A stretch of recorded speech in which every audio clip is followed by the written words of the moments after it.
Olá, eu sou o Ricardo Araújo Pereira e isto é o podcast Coisa que não edifica nem destrói. Hoje sobre uma coisa importantíssima que ninguém sabe bem o que é.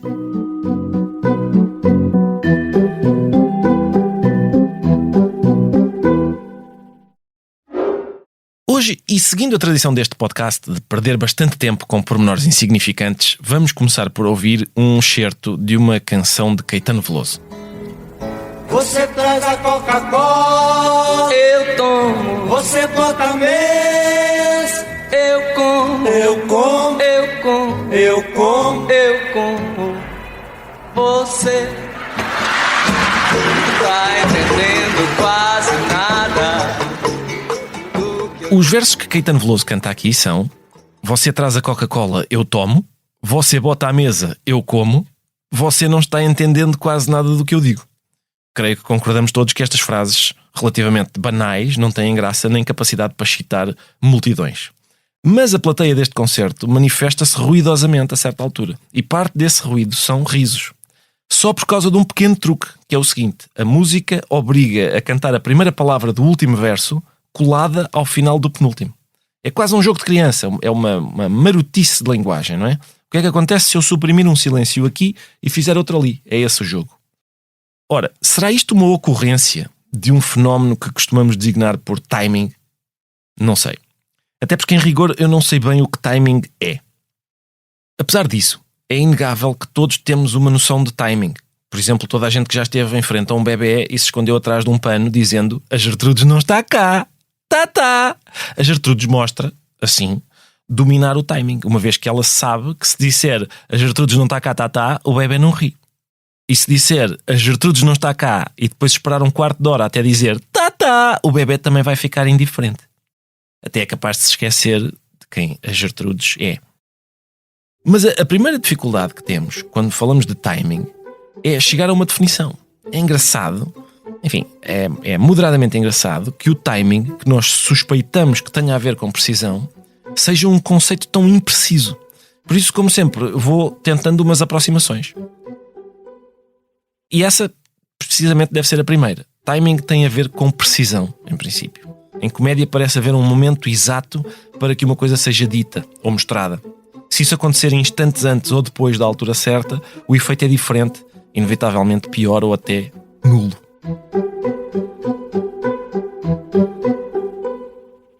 Outra aproximação. Esse momento é, muitas vezes, mas nem sempre, o da punchline, ou seja, o do gatilho que faz deflagrar o riso. Também parece claro que o timing muda em função de certos fatores. Por exemplo, o mesmo intérprete a dizer o mesmo texto pode mudar ligeiramente o timing consoante a resposta do público. Ou intérpretes diferentes podem dizer o mesmo texto com timings diferentes e serem igualmente bem-sucedidos. Ou podem ter diferentes modos de falar, o que conduz a tipos de timing inevitavelmente diferentes e estarem ambos certos, digamos assim. Ainda outra tentativa. Aquilo a que chamamos de timing está igualmente ligado a hesitações, repetições e até a partes. Talvez também seja proveitoso investigar a relação entre timing e ritmo, além disso. A cadência com que um intérprete diz o texto pode influenciar o timing, acho eu. É possível que o timing seja, sobretudo, a gestão de uma tensão, e isso também tenha a ver com uma pausa, ou seja, com silêncio. É o equivalente a esticar o elástico de uma fisga. Esticando demais, o elástico pode partir-se. Esticando de menos, a pedra não é projetada com força suficiente.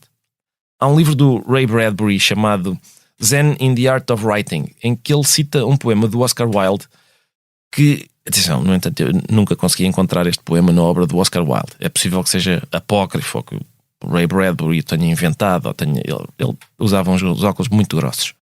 Pode ter lido mal. O poema diz assim: Love will die if held too tightly, love will fly if held too lightly. Lightly, tightly, how do I know whether I'm holding or letting love go? Ou seja, o amor morre se o agarrarmos com força a mais, o amor voa se o agarrarmos com força a menos. Força a mais ou força a menos, como é que eu sei se estou a agarrá-lo ou a deixá-lo ir? A minha versão é menos interessante, bem sei, e ainda por cima não rima. Mas o Ray Bradbury aplicava esta ideia à arte, e talvez nós possamos aplicá-la ao timing. Ao fazê-lo, também estamos a sugerir que há um certo tipo de sensibilidade envolvido, ou seja, uma característica difícil de definir ou quantificar, própria de cada um. Como saber se estamos a agarrá-lo ou a deixá-lo ir. E parece-me evidente que essa sensibilidade para saber o momento exato, se adquire, por exemplo, pelo processo de tentativa e erro. Já agora, deixem-me acrescentar que eu tenho consciência de que este assunto, como todas as obsessões, tem o seu quê de ridículo. Há um estudo de Salvatore Attardo e Lucy Pickering em que eles referem vários destes problemas. Começam por dizer que, apesar da noção de timing no humor ser frequentemente apontada como muito importante, há muito pouca coisa publicada sobre o assunto. Depois eles dão-se ao trabalho de cronometrar em centésimos de segundo o tempo de pausa feito antes da punchline em 20 momentos cómicos analisados. A conclusão do estudo parece apontar no sentido de não haver uma pausa significativa antes da punchline. Mas enfim, o estudo tem várias falhas. Não só quanto ao tamanho da amostra, mas outras também. Ao tipo da amostra, por exemplo. Mas eu julgo que é possível continuar a afirmar que há uma altura exata para dizer a punchline e que essa altura está claramente ligada a uma gestão do silêncio. Deixem-me dar 2 exemplos muito diferentes. O primeiro é esta intervenção de Christopher Hitchens no início de um debate em que ele se refere ao modo como o anfitrião do debate o apresentou. Thank you, Michael, for that suspiciously terse introduction, which of all the introductions I've heard to myself is certainly the most recent. Portanto, o que ele diz é: obrigado por essa apresentação suspeitamente sucinta. De todas as apresentações que já me fizeram, esta é sem dúvida a mais recente. Todos concordamos, acho eu, que aquele pequeno silêncio é parte essencial da piada. Após uma pausa para pensar, que é o que ele faz, não esperamos que a qualificação da apresentação seja feita com um adjetivo tão prosaico, meramente factual. No sentido oposto no sentido em que a pausa não só não existe, como é completamente suprimida, repare-se no que acontece nesta cena da série americana The Office. São 2 personagens, a Phyllis e a Erin. A Phyllis está a explicar a Erin a forma como conquistou o seu marido. Do you know what it took to get Bob to notice me? I waited in his office every morning wearing nothing but kitty cat ears. I did that every day for 2 weeks. And on the 10th day he walked in, he was naked too, except a dog nose. Guess what we did then? Bestiality. Vou traduzir, diz ela: sabes o que foi preciso para que o Bob reparasse em mim? Eu esperei no escritório dele todas as manhãs a usar apenas umas orelhas de gato. Fiz isso todos os dias ao longo de 2 semanas. Ao 10º dia ele entrou, também todo nu, usando apenas um nariz de cão. Adivinha o que é que nós fizemos a seguir? Como é óbvio, Erin fica embaraçada, procura desviar a conversa e começa a falar, e a Phyllis interrompe imediatamente e diz: bestialismo. Também me parece claro que neste caso a ausência de pausa, a precipitação ao dizer a última palavra é indispensável e a piada não funcionaria se fosse dita de outro modo. Há um texto do Mark Twain chamado How to Tell a Story, que na verdade é sobre como contar uma história humorística, em que o autor fala várias vezes nessa misteriosa pausa que precede a punchline. E ele exemplifica contando uma história na qual, segundo ele, a pausa que quem conta deve fazer antes da frase final é o aspecto mais importante. E termina dizendo, vou citar: é preciso fazer a pausa no sítio exato, e descobri-lo é a tarefa mais complicada e exasperante que alguma vez levaram a cabo. Talvez seja importante referir ainda que a noção de timing não interessa apenas num texto dito oralmente. Nos textos escritos também encontramos a intenção de gerir a tensão de que temos falado, de esticar o elástico da fisga até ao ponto certo. É possível que seja mais difícil de fazer, mas há maneiras de o conseguir. Por exemplo, há um outro texto de Mark Twain que diz assim: John Wagner é o homem mais velho de Buffalo, 104 anos de idade, e no entanto nunca tocou numa gota de álcool na vida, a não ser que o whisky conte. Aquela repetição está no texto, entre travessões, a não ser, e é evidente a razão pela qual a repetição ali está.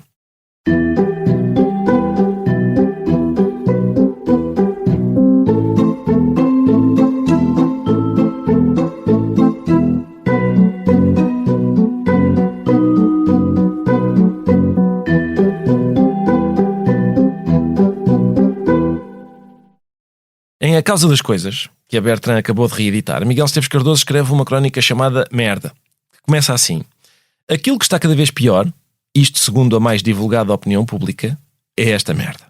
Que merda, afinal, vem a ser esta? É, pelos vistos, uma merda que está cada vez pior. Deve ser, por conseguinte, o agravamento de uma merda que já esteve melhor. As pessoas sofrem, é certo, com esta merda.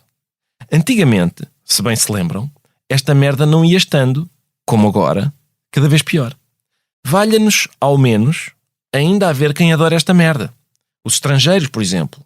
Quantos portugueses discordam da noção básica de que os estrangeiros se pelam por esta merda? Nenhum.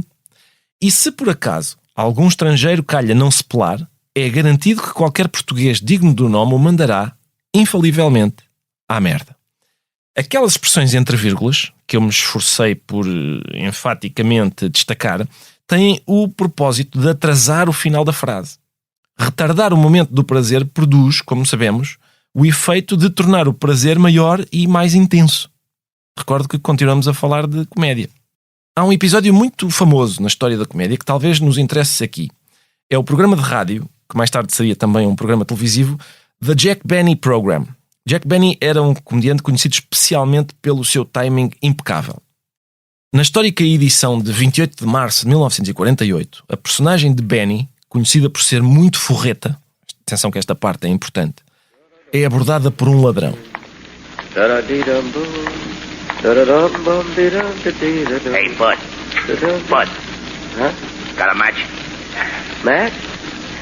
Yes, I have one right here. Don't make a move. This is a stick-up. What? You heard me. Mister, put down that gun. Shut up. Now, come on. Your money or your life?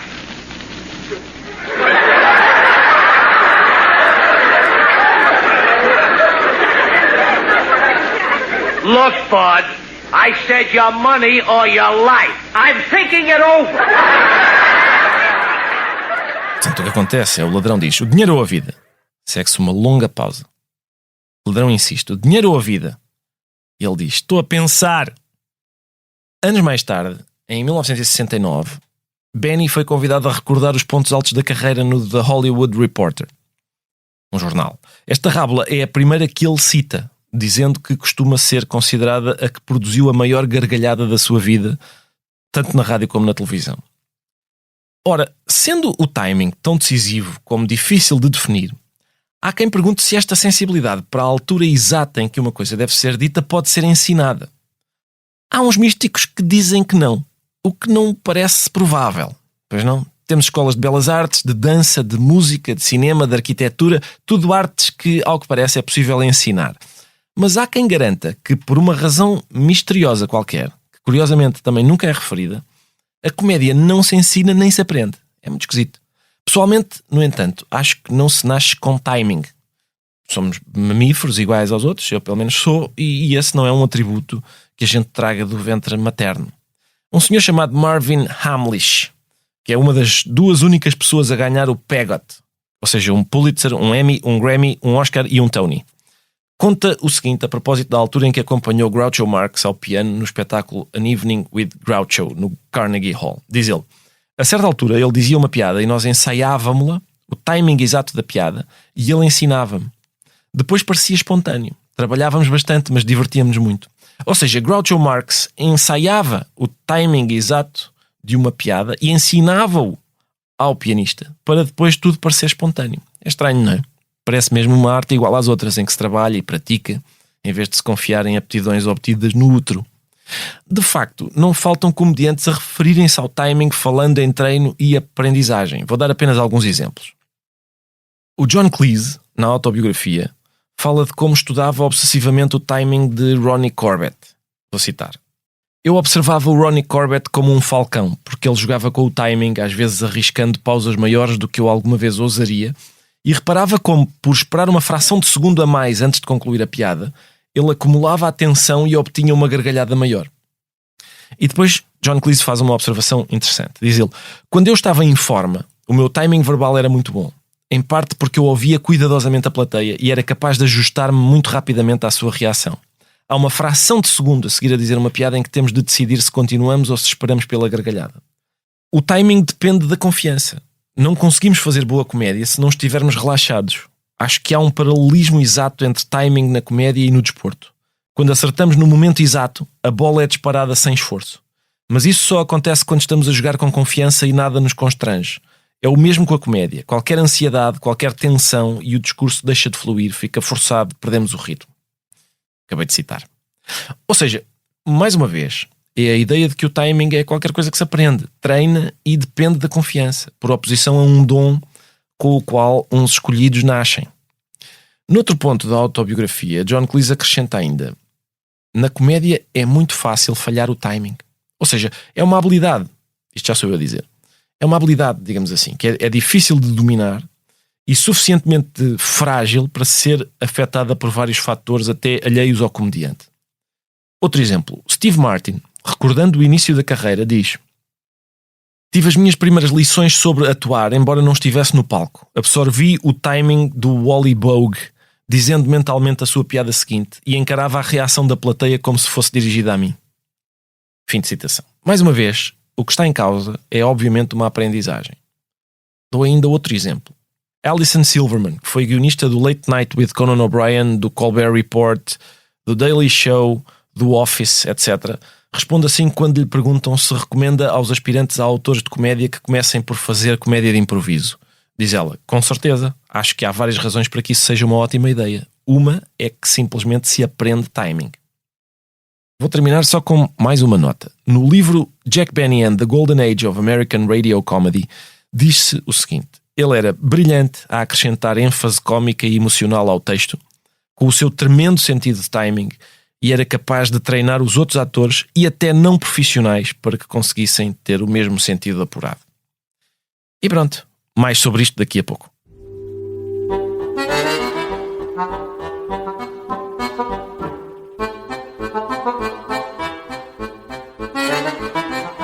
Isto é daqueles podcasts que agora tu dizes: bom, já estávamos aqui a contar. Só quando o João disser que Não, e está era pronto. giro porque era a melhor E está a parte. ser filmado. Estão prontos? Agora vou conversar com José Diogo Quintela e Miguel Góis, que são dois artistas que têm muito valor.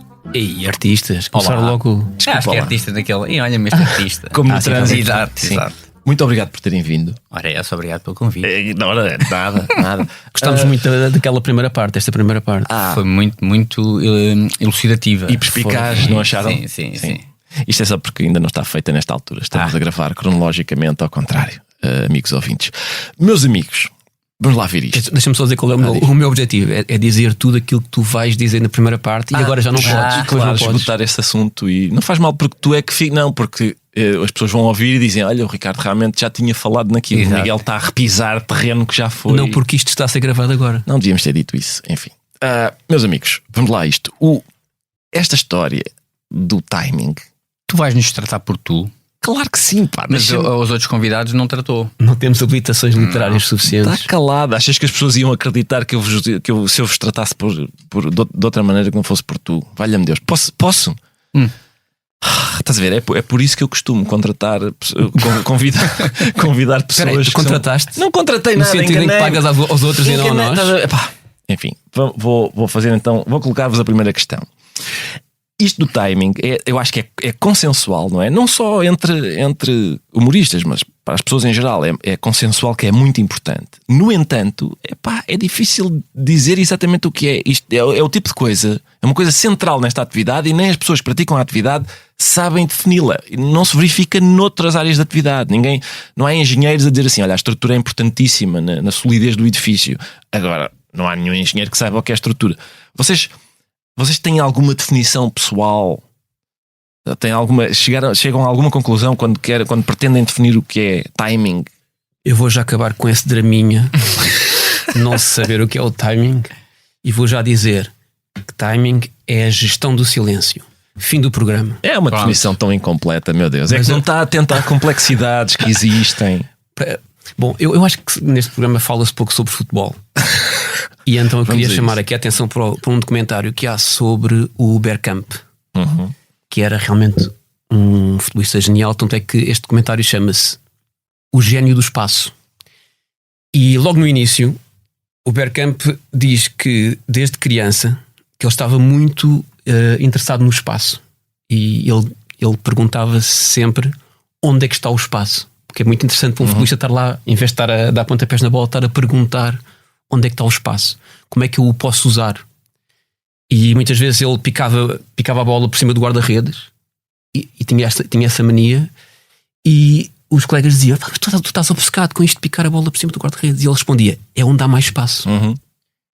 E portanto agora Pronto, agora terminei o meu. Agora vais transpor essa vou transpor para Exato. o humorista, em vez de trabalhar com o espaço, que também trabalha com o espaço, tem de ocupar o palco bem, estar bem. Sobretudo, portanto, o humorista trabalha com o tempo. Portanto, há muitas coisas envolvidas: a cadência, o ritmo, as pausas. E portanto, não sei se podemos falar já do caso do humorista que eu escolhi. Sim. Mas vais já gastar tudo? Não. Eu vou falar durante 5 minutos e depois vou embora. Não vais Miguel, se nada. calhar tinha coisas combinadas aí. Deixa só. Repara, agora eu vou dar a palavra ao Zé Diogo e ele vai fazer uma de duas coisas. Ele diz: não, é o que o Miguel disse. Eu concordo com muito com o que o Miguel disse. Lá está. Não há bem uma definição do que é o timing, mas há uma coisa que eu gostava de acrescentar, que é uma gestão que o humorista faz, mas em relação com o público.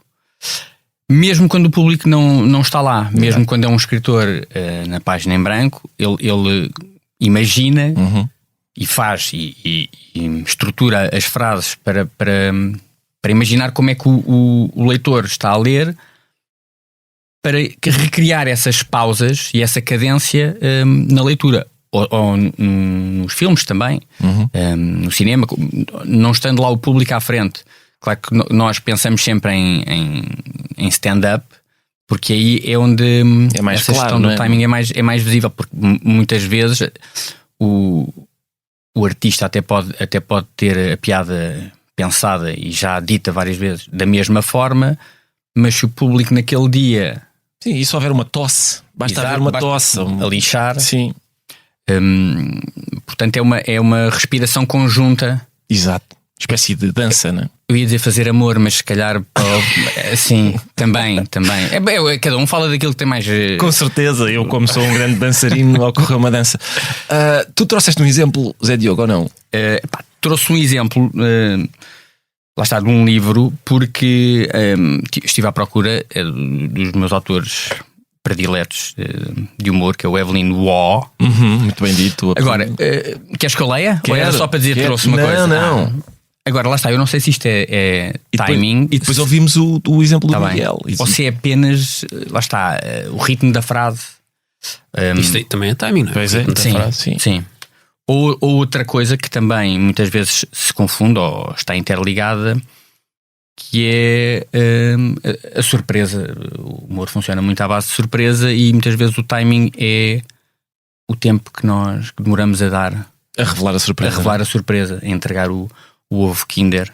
Aliás, depois aqui podemos falar de uma coisa que é o fim do timing. Vai ter que acabar, mas depois já falamos disso.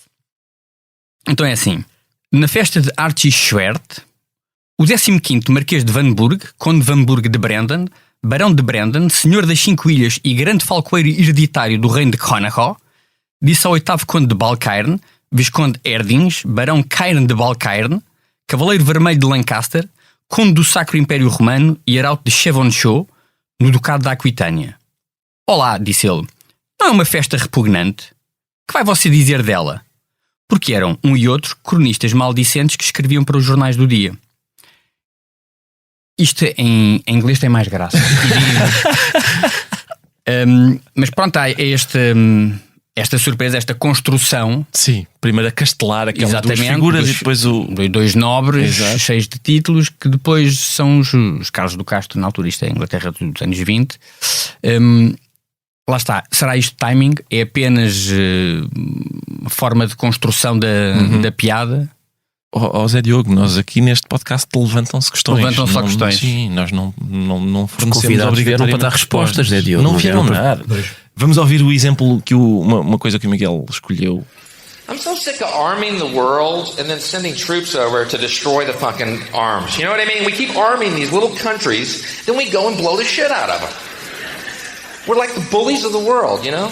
We're like Jack Palance in the movie Shane, throwing the pistol at the sheep herder's feet. Pick it up.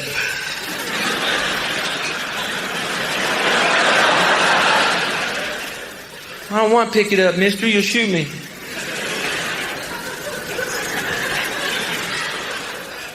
Pick up the gun. Mister, I don't want no trouble, huh? I just came downtown here to get some Hard Rock candy for my kids, some gingham for my wife. I don't even know what gingham is, but she goes through about 10 rolls a week of that stuff. I ain't looking for no trouble, mister. Pick up the gun.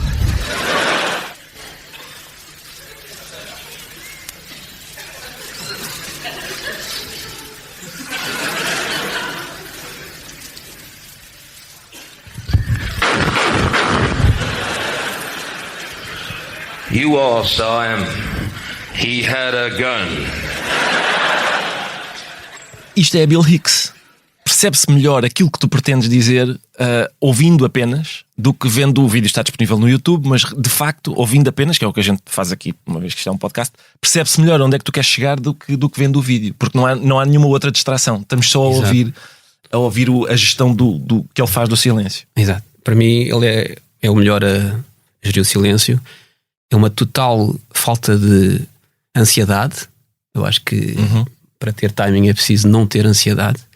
Por acaso não concordo muito contigo, Zé, porque tu falaste na relação com o público e eu acho que os que gerem melhor o silêncio não é necessariamente uma relação com o público no sentido em que eles estão a liderar o público. Não estão, ou seja, não há uma relação com o público, é quem manda, são eles. E o público está ali e sim, não é igual, mas é tido em conta. Sim, é tido em conta naquele sentido. Por exemplo, às vezes se houver um barulho, se houver uma tosse, tens que retomar aquilo.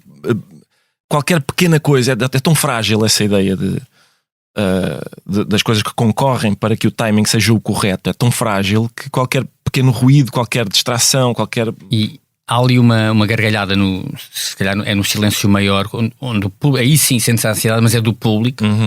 Uma excitação que suponho que o Bill Hicks, tendo feito isto várias vezes, devia ter sempre este resultado, mas se por acaso um dia aquilo não aconteceu, ele se calhar gera o timing de maneira, não estendo o silêncio como estendeu a seguir. Eu tenho uma teoria para esta capacidade dele, que é, eu tenho alguns CDs de espetáculos dele, e eu tenho a sensação que ele fazia muitos espetáculos naqueles sítios mais no interior dos Estados Unidos, sítios inóspitos para o tipo de humor que ele fazia. Exato. Há um em particular em que ele está a fazer humor político e não está a ter reação nenhuma, e é nesse que ele começa a dizer calma pessoal, the dick jokes are coming. Exato. Vai dizendo isso ao longo do espetáculo. E portanto esse público que ele teve nessas terras, se calhar ajudou a suportar essa ansiedade. Sim, a lidar com a pressão daquele silêncio. Sim. Queria pôr-vos aqui, confrontar-vos com o seguinte. É um exemplo muito banal, mas o nosso João Martins, o nosso prestigiado sonoplasta, vai colocar para a gente ouvir. That's all, folks. Lá está, a minha questão é a seguinte: estamos perante um caso em que há, digamos, timing envolvido, ou seja, acho que concordamos todos que se ele dissesse apenas That's all folks, era uma coisa, dizendo That's all folks é outra, e que aquilo contribui para tornar mais engraçado do que se fosse apenas That's all folks, mas que se ele tivesse dito durante 10 minutos e depois That's all folks também não resultaria. A questão é, há um tempo certo e como é que se descobre esse tempo certo? Há assim uns místicos, eu falei na primeira parte sobre esses místicos que acham que se nasce com o dom de descobrir o tempo certo. Acho que vem com a experiência e com a tentativa e erro, mas gostava de ouvir a vossa. Se houver uma criança de 3 anos que tenha um timing humorístico genial, eu vou dizer talento. Em princípio é talento, mas até agora não. Até agora não reparaste em grandes humoristas de 3 anos. E esta assinatura do Porky Pig não foi testada uma vez apenas, nem testada, não foi apresentada e disse é isto. Os gajos fizeram e viram o que é que funciona. Há um vídeo no YouTube que diz a evolução do That's All Folks. Sim, e tem várias, para já são várias das personagens a dizerem That's All Folks, e depois a maneira como o porquinho no final diz That's All Folks, até chegar a esta que é a única de que a gente se lembra, aliás. Sim. A única de que a gente se lembra é esta. Por uma razão por alguma razão será. Mas tu ias acabar? Não. esta gestão do silêncio, ou gestão da entrega, lá está, volto a pegar no público, porque olhar para o público e ver uma excitação, mesmo quando estão à espera, mesmo quando já sabem, principalmente em humoristas que usam bordões, a dúvida sobre quando é que a bomba vai estourar. Exatamente, mesmo que a gente saiba, é mal comparado. Não vou então fazer bem comparado. Cara, bem comparado é como como mais ambicioso. É como com o relâmpago e com o trovão. Vem um relâmpago e nós ficamos à espera. Nós sabemos que vem um trovão, e quanto mais tempo esperamos e mais tempo demora, mais parece que aquilo mais nos satisfaz, assusta ou nos causa uma emoção. Mas se for também, às vezes, logo ao início, se for relâmpago de trovão, provavelmente é mais alto, porque quer dizer que está mais perto. Agora tem um bocadinho de geofísica. Com certeza. Muito obrigado. Também causa, porque lá está, não estamos à espera. Portanto, o timing muitas vezes não tem que ver só com esperar. É surpreender pela gestão do tempo. Certo. Meus amigos, foi tal como eu suspeitava.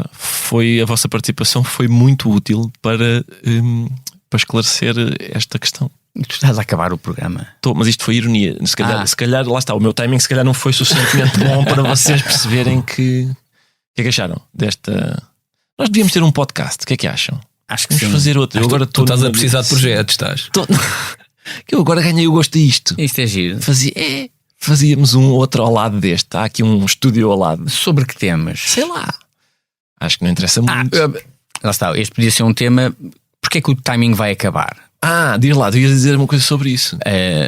Os humoristas da próxima geração vão ter que acabar com o timing, porque o timing causa ansiedade. Pois claro, pois é. Eu acho que por acaso isso é engraçado, porque eu acho que já acabou. Sim, causa doença mental.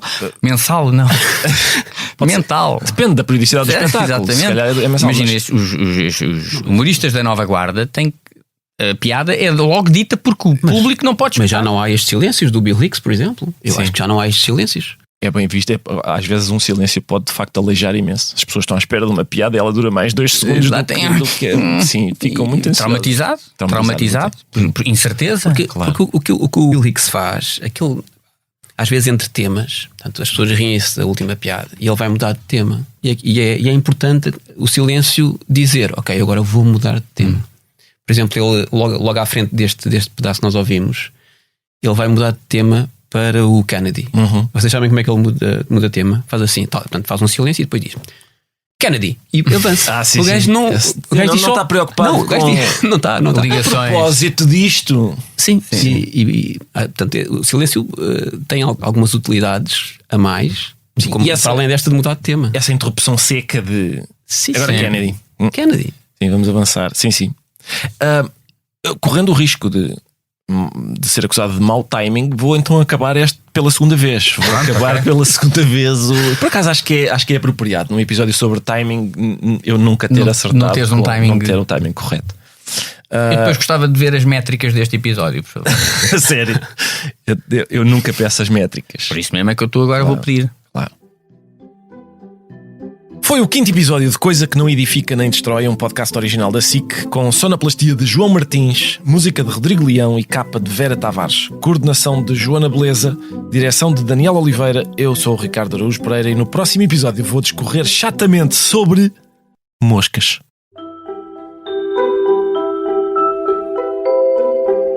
Quem tiver interesse na bibliografia deste e de outros episódios pode encontrá-la no site da SIC ou do Expresso.